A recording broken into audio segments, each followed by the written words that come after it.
فيلمنا نمجمار لايكن سابسكرايبن بمقبار ايتي فيديونا نجمر فيلمنا انت جمر كلتا سبعين سبيتن حانتو غورزو تمهاريت ካብ ትምህርታ ጀሚሮም እናተኸታተሉ ይርኤና ቀስ በቀስ ናብ ኣይጽግዑሞ ናብ ገዛ ክክነፋንወ ክብምባል ናብ ማኪና የእትውዋ ብዝሕዝን ሁነታት ግን እዛ ጓል ብድሕሪኡ ናብ ገዛ ኣይከደትን እሰሙውን ኣብ ገዛኦም ይዕፍንዋ ኣብቲ ዝቕጽል መዓልቲ ድማ እዛ ጓል ዘላቶ ገዛ ደም ንርአ ኣለና ነዚ ዝሰርሑ ዓፈንቲ ሰብኣይን ሰበይትን ጆንን ኦግን ይበሃሉ ጆን ዝኾነ ይኹን ዓይነት ርስሓት እንትርኢ ብጣዕሚ እዩ ዝሓርቕ ነይሩ ኦግ ናይ ቀደም ሓዳራ ቆልዑ ኣለውዎ እዮም ግን ከዓ ሕዚ ካብ ደቃ ተፈልያ ምስ ጆን እያ ትነብር ጆን ካብዛ ጓል ዝደልዮ ምስ ረኸበ ናብ በረኻ ወሲዱ ይቐብራ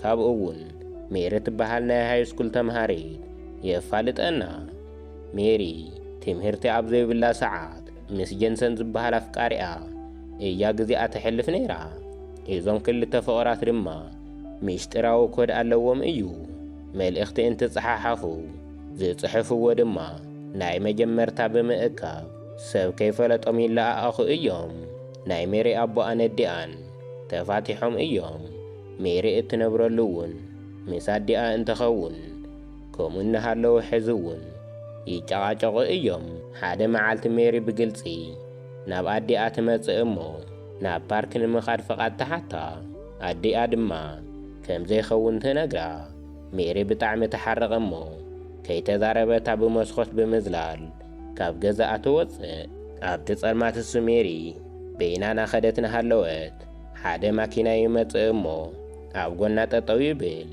እዚ ማኪና እውን እቶም ሰብኣይን ሰበይትን እዮም ጆንን ኦግን ከነፋንወክ እንትብልዋ ድማ ተስማዕሚዓ ናብቲ ማኪና ተኣቱ ኣብቲ መንገዲ ማእኸል እውን ኣብ ገዛ ዝረሳዕናዮ ኣቕሓ ኣለና ብምባል ናብ ገዛ ይኣቱ ሜሪ እውን ኣብ ደገ ጠጠው ኢላ እናተጸበየቶም እያ ኣብቲ ሰዓት እሱ ኦግ ናብ ገዛኣ ንክተእትዋን ሓደን ክልተን ንኽብላ ተስማዕማዓ ሜሪ እውን ኣብቲ ዝስተ መድሓኒት ስለ ዝነበሮ ብዘሕዝን ሁነታት ካብቲ ገዛ ኣይወፀትን ክልቲኦም ብምዃን ድማ ብሓይሊ ይወስድዋ እሞ ኣብ ዓራት ይኣስርዋ ኣብቲ ዝቕጽል መዓልቲ ምስ ወግሐ ናይ ሜሪ ኣዲኣ ናብ ናይ ሜሪ መደቀሲ ክፍሊ እንትኣቱ እቲ ዓራት እውን ጥርሑ እያ ረኺባቶ ካብኡ ድማ ናብ ኩሎም ትፈልጦም ናይ ሜሪ መሓዙታት ትድውል እሞ ንኹሎም ተሓቶም ኩሎም እውን እዚ ነገር ክፈልጥዋ ኣይኸኣሉን ኣብቲ ሽዑ ሰዓት ጆን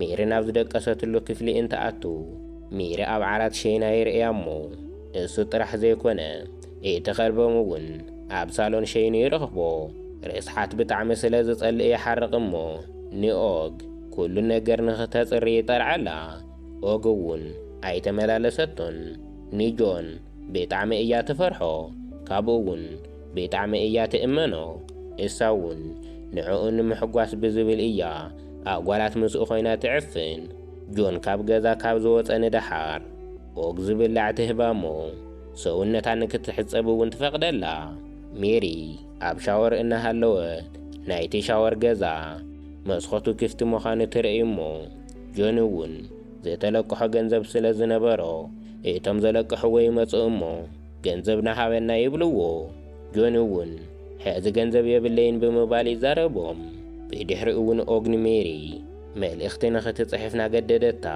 ንሪአ ኣለና እቲ መልእኽቲ ድማ ካብ ከተማ ወፅየ እየ ኣነ ኣይመጽእን ዝብል መልእኽቲ እዩ ነይሩ ኣብዚ ማእኸል ሜሪ ካልእ መልእኽቲ ትርኢ እሞ እቲ መልእኽቲ እውን ንበዓል ኦግ ዝተለኣኸ ዝነበረ እንትኸውን ኣብቲ መልእኽቲ ብዝነበረ ኣድራሻ ብኮድ ገይራ ኣብቲ መልእኽቲ ትጽሕፍ ብእውን ሃንደበት ፍቕረኛኣ እንትርእዮ ብምባል እዩ ኦግ እቲ መልእኽቲ ካብ ዝረኣየት ንደሓር ዘጠራጥራ ይረኸበትሉን ካብኡ እውን ንሜሪ ናብ ክፍላ ወሲዳ ንክትኣስራ እንትብል ሜሪ ሽቓቕ ምእታው ከም ትደሊ ትነግራ ኣብዚ ማእኸል ጆን ይመጽእ እሞ ንኦግ ንስኺ ተመለሲ ኣነ ከብጽሓ እየ ይብላ ካብኡ እውን ምስ ሜሪ ኣብ ሓደ ክፍሊ ይኣትዉ እሞ ነቲ በሪ ይዓጽውዎ ኦግ እውን ብቕንኢና ተንቀጥቀጠት እያ ኣብ ማእኸሎም ዝፍጠር ነገር ብምሕሳብ ቅንኣ ክትፃወር ስለ ዘይከኣለት ነቲ በሪ ትወቕዖ።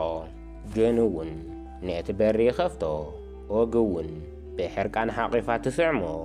ኣብዚ ማእኸል ሜሪ እቲ ኣጋጣሚ እሱ ብምጥቃም በቲ መስኮት ዘላቶ ትወፅእ።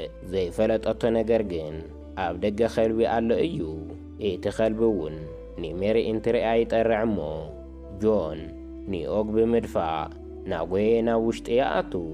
ሜሪ ኣብቲ ናይ መሕፀቢ ጉድጓድ ተሓቢኣ ስለ ዝነበረት ጆን እውን ዝወፅአት ስለ ዝመሰሎ ተደናጊፁ ናጎየ ይወፅእ። እቲ ተምልጠሉ ሰዓት ብምጥቃም ቀስ ኢላ ትወፅእ እሞ ናብ እንዳ ክሽና ተኣቱ። ሓደ ካራ ተልዕል እሞ ናብ መውፅኢ በሪ ንምኻድ ትፍትን፣ ግን ከዓ ክኾነላ ኣይከኣለን። ጆን ይሒዛ እሞ ደጊሙ ብምውሳድ ሚስቲ ዓራት ኣጣቢቑ ይኣስራ። ኣብቲ ሰዓት እሱ ሜሪ ብጣዕሚ ትጠርዕ ስለ ዝነበረት እቶም ጎራብቲ እውን ክሰምዑ ክኢሎም እዮም። እቶም ጎራብቲ እውን ይመጽእ እሞ እንታይ እዩ እዚ ድምፂ ብምባል ይሓቶ። ኦግ እውን ዝሰማዕኻዮ ነገር የለን ሕዚ ክደለይ ብምባል ጠሪዓ ተፋንዎ። ካብኡ እውን ኦግ ነቲ መልእኽቲ ብምሓዝ ናብ እንዳ ሜሪ ትኸይድ እሞ ሜሪ ዝፀሓፈቶ መልእኽቲ ተቐምጦ። ናይ ሜሪ ስድራ እውን ንፖላይስ ንምምልኻት ፖሊስ ጣብያ ይኸዱ።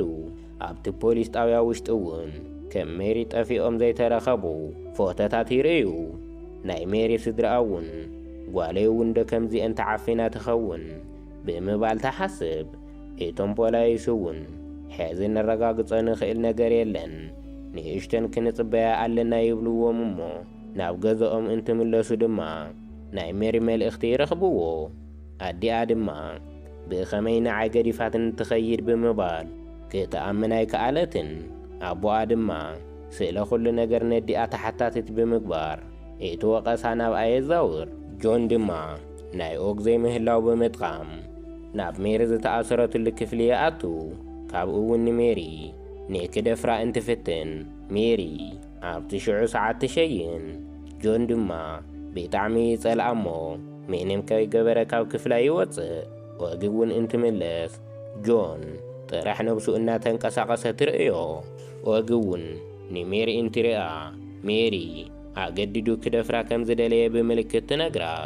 ጆን ድማ ዝተፈጠረ ነገር ከም ዘየለ ብምምሳል ኣብ ዓራቱ ብምእታው ይድቅስ። ኦግ ብጣዕሚ ኣብ ዝተደናገረ ስምዒት ብምዃን ንሜሪ ንምዝራብ ናብ ክፍላ ትኸይድ። ሜሪ እውን እዚ ሰብ ኣይፈትወክን እዩ ንምንታይ ንዓይ ፈቲሕክ ዘይትሰድኒ ብምባል ተሓታ። ኦግ እውን ሃንደበት ክውስን ኣይኽእልን ከዛርቦ እየ ኢላ ተሓስብ። ጆን ካብ ምድቃሱ እንትለዓል ኦግ ተይፈትወኒ ደኻ ኣይትፈትወንን ብምባል ተሓቶ። ካብኡ እውን ካራ ሒዛ እንተፈራርሖ እሱ ድማ ንዓኺ ጥራሕ እየ ዝፈቱ ብምባል ምልምላም ይጅምር። ካብኡ እውን ኣብ ናይ ሜሪ ክፍሊ ዝኣተዎ እቲ ምንጻፋ ኣርሰሓቶ ስለ ዝነበረት ክቐይረላ ከም ዝኣተወ ይነግራ። ተዘይኣሚናቶ ድማ ከይዳ ነቲ ላውንደሪ ኸፊታ ንክትርእዮ ይገብር። ኣብቲ ሽዑ ሰዓት እውን ልክዕ ከም ዝበሎ እቲ ምንጻፍ ኣብኡ ትረኽቦ። ብኡ ደጊማ ተኣምነ እሞ ዝገበረቶ ነገር እውን ደጊማ ይቕሬታ ተሓቶ። ጆን እውን እዛ ሜሪ ትበሃል ጓል ክቐትላ እየ ናብ ናይ ቀደም ሰላም ናብራና ክንምለስ ኢና ይብላ። ካብኡ ምስ ኦግ ብምዃን ምእሉእ ለይቲ ንሜሪ ከሳቒውዋ ይሓድሩ። ካብኡ ቐፂሉ ምስ ወግሐ እውን ጆን ናብቲ በረኻ ይኸይድ እሞ ንሜሪ ዝቐብረሉ ቦታ ይኹዕት። ናይ ሜሪ ኩነታት እውን ብጣዕሚ ናገደዳ ይመጽእ ኣሎ እዩ። ጠጠው ኢላ ንምኻድ ንባዕሉ እናተሳቀየት እያ። ናይ ሜሪ ፍቕረኛ ዝፀሓፈቶ መልእኽቲ ይርእዮ እሞ ነቲ ኮድ ብምንባብ ሜሪ ዝፀሓፈትሎም ይረድኦም። ነቲ መልእኽቲ ብምሓዝ ናብ ፖሊስ ጣብያ ይኸዱ እሞ እቶም ፖላይስ እውን ምንም ዘእምን ነገር ኣይረኸብሉን። ስድራኣ እውን መማረፂ ስለ ዘይነበሮም ንጓሎም ንምእላሽ ንባዕሎም ይብገሱ። ጆን ካብቲ በረኻ እንትምለስ እቲ ኸልቦም ሕዚ እውን ኣብ ሳሎን ሸይኑ ይረኽቦ። ጆን ብጣዕሚ ይሓርቕ እሞ ነቲ ኸልቢ ምውቃዕ ይጅምር። ኦግ ድማ እቲ ኸልቢ ልክዕ ከም ወዳ እያ ትፈትዎ። ካብ ህፃኑ ጀሚራ ባዕላ እያ ኣዕብያቶ።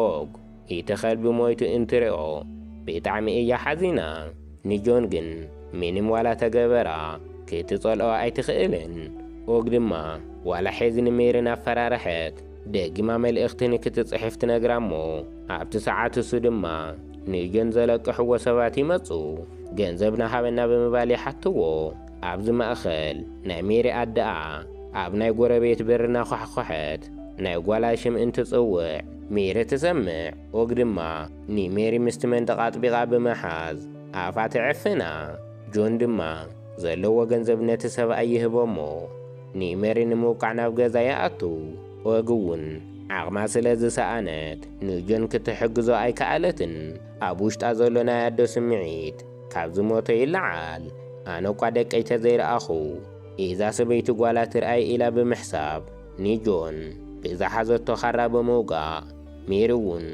ኢታ ኣጋጣሚ እሱ ብምጥቃም በይቲ ናይ ሽቓቕ መስኮት ዘሊላ ትወፅእ እቲ ኸልቢ እውን ሞይቱ ስለ ዝነበረ ዘኽልክላ ኣይነበረን ሜሪ እውን ምስ ኣዲኣ ተረኸበት ናብ ናይ ቀደማ ህይወት እውን ተመለሰት እቶም ገበነኛታት እውን ኣብ ትሕቲ ቁፅፅር ይውዕሉ ፊልምና እውን ኣብዚ ይውዳእ ቪድዮና ዝፈተኹሞ ላይክን ሳብስክራይብን ብምግባር ቤተሰብ ኹኑ